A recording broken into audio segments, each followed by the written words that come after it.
4 years ago, November 2020, as a freshly entered high school student, me and my friend decided to go out into the woods and survive the night. We went out into the forest. The forest started on his property, then turned into a forest preserve when the sun was about to set. We were two 14-year-olds who barely camped or did anything survivalist. But the idea sounded fun. The only things we ended up packing was gasoline, a lighter, and 2 of those sleeping bags that are aluminum and meant to keep heat in. With the sun about to set, we had to quickly set up a camping spot. Only problem was the location we went to. We could either camp on the neighbor's property or his by the creek. We ended up choosing the neighbor's only because of the trees and brush that would protect us through the night from the wind. The entire night, it was simple. We'd take shifts going out, grabbing sticks and throwing it at the fire, listening to jazz music in the woods while talking about random stuff. Eventually, though, the stick collection became repetitive and burned up fast, mainly because all the sticks that we'd collect were dry and fizzled away within seconds. So my friend stood up, said he'd be back, and within 5 minutes, grabbed enough sticks to last us an hour. We ended up repeating what we were doing the rest of the time until we noticed the fire was going out, but that was the only problem. Something was pacing around us. We heard slight cracks in the distance, small steps around from directly behind us. Not to worry, though, we had airsoft guns. Yes, the only protection we technically had in the forest were BB guns and a small knife. When the sound started, our voices went quiet while our anxiety raised, and the eerie silence with tiny crackles of a dying fire were heard. Now the fire was on his last legs, and my friend whispers to me to move back into the brush to give us some camouflage before the fire goes out. We sat there waiting in anticipation, and then it happened. The fire drew its last breath. We sat there, backs in the brush, while our eyes adjusted to the darkness of forests.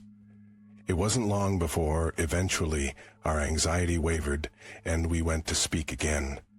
When we heard something, it raced down the pathway of the place we were planning to set up camp. The ground felt like it was shaking, and the sound mimicked the way a horse runs before jumping into the creek. Whatever it was has us in fear. And we sat there as an hour goes by, nothing happening, and nothing getting out of the water. We were in fear the rest of the night, not even trying to relight the fire, and decided to go into the sleeping bags and the rest of the night. We woke up at sunrise, left the camp, slept inside, and returned to the camp with a letter from the neighbor to pack up all the stuff or to get thrown away. That's the story, and now let me get into the details. It could have been a deer, but I don't think a deer has the weight to be able to make the ground feel like it was shaking. We were around 20 feet from it. Next thing, it could have been a coyote, but I don't believe a coyote would be able to make the ground shake either. Now, the last thing that it could possibly be a horse. It sounded way too low to the ground to be a horse. Plus, I feel as though someone would have been looking for it or found a dead horse. The community around there is small. There's a possibility that whatever it was fell into a beaver trap. But when they got rid of the beaver traps, they probably would have found it. I have around 12 of these forest stories. Only 6 of them had something scary happen. This was just the first time we ever did it, and the most memorable. I have pictures, and most of it documented because back then I liked to take pictures and videos of the stuff we did. Long story short, I experienced some outright terrifying, unexplainable things in my grandparents' house growing up. My brother did as well. Things that to this day I don't have any answers for. I've driven myself insane trying to rationalize the things that I have witnessed. Does anyone else have stories like this from growing up? How does it affect you now? How do you rationalize or explain things to yourself in your head? Did you ever find or seek any sort of closure? I'll start. I had 2 downright horrible experiences that are still bothering me to this day. Maybe it will help to get them out there. These things started when I was around 4 years old. The first instance I recall, I was laying in bed. Everyone was in their beds sleeping. I should have been sleeping but had stayed up a little too long with my TV on. It was pretty much my nightlight my entire life. I had flipped off my TV, and in the doorway a shadow was cast from the hallway light. It was as tall as the doorway, so around 7 feet tall. Long cape, completely solid. It almost looked like it was covered in leather. It had weird eyes. It was just watching me. I yelled out for my grandma, who was 4 feet 10 inches tall, to confirm that it was not, in fact, her who was watching me. I yelled out for my grandma, who was 4 feet 10 inches tall, to confirm that it was not, in fact, her. The figure D did not move. It was just watching me. It didn't move. It didn't say anything. It just watched. I was so petrified at this point I could not scream. I just pulled my blankets over my head until the sun came out.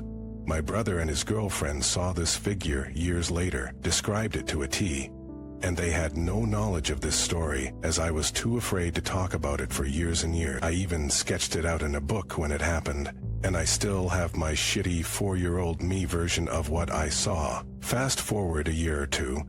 I'm sleeping on my bunk bed. Once again, the TV is on.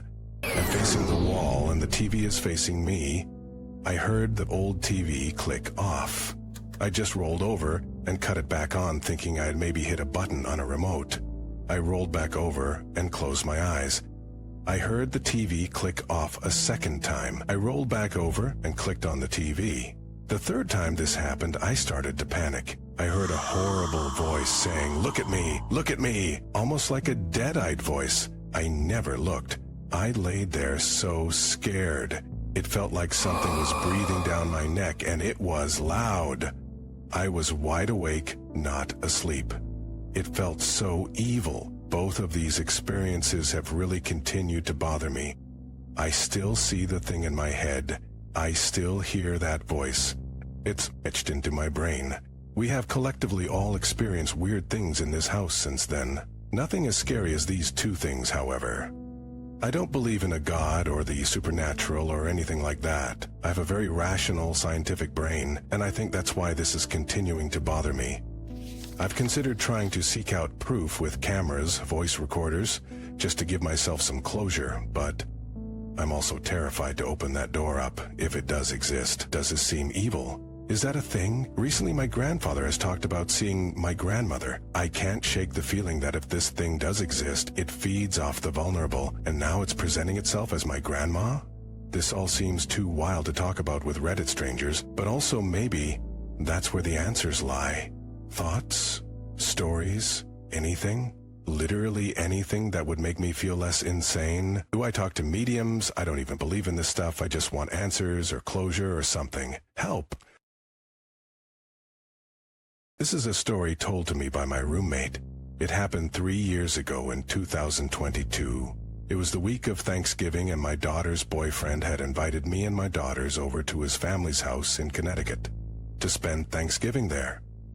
There wasn't much space in the house, so me and my daughters had to stay in the basement. The only people who lived in the house besides my daughter's boyfriend were his grandmother, his sister, and her husband. A few more family members were supposed to be staying over as well, but since we came late that night, I didn't get to meet any of them. We stayed the first night in the house, and it was finally the morning of Thanksgiving. I normally wake up pretty early, so I was up by 7. Emming. I was the only one awake in the house. I went upstairs to the kitchen and sat on a high chair. I sat for a bit, just drinking some coffee and relaxing, before the day began. As I was drinking my coffee, I saw a cute little boy coming downstairs. He was in his pajamas and came downstairs to the fridge to get something to drink. I smiled at him and watched him go back upstairs. I remember thinking about how adorable he was. Well, later that day, everyone got ready and went into the kitchen and living room as we began our then Thanksgiving celebration. Everybody was together having a great time. And that's when I decided to ask out loud, "Hey, where's the cute little boy that I saw earlier this morning?" I was instantly pulled aside by the grandma. She looked at me in shock and says, "Shh, careful my daughter doesn't hear you. Her son died in front of this house a few years ago. He got hit by a car." I see him too sometimes, but nobody believes me." My heart instantly dropped. I couldn't believe what I had just heard. After hearing that, I couldn't help but have a weird feeling the rest of the time I was in that house. Later that night, my daughter and her boyfriend went upstairs to get some yogurt from the fridge. She specifically remembered grabbing a strawberry yogurt and putting back a banana yogurt she had grabbed. As they headed back downstairs to the basement, their hearts dropped as they noticed that the banana yogurt was placed on their bed. We felt super uneasy after this. Thankfully, we ended up going home the next day, but I'll never forget how crazy these 2 days were. Hopefully, we won't have to go back anytime soon.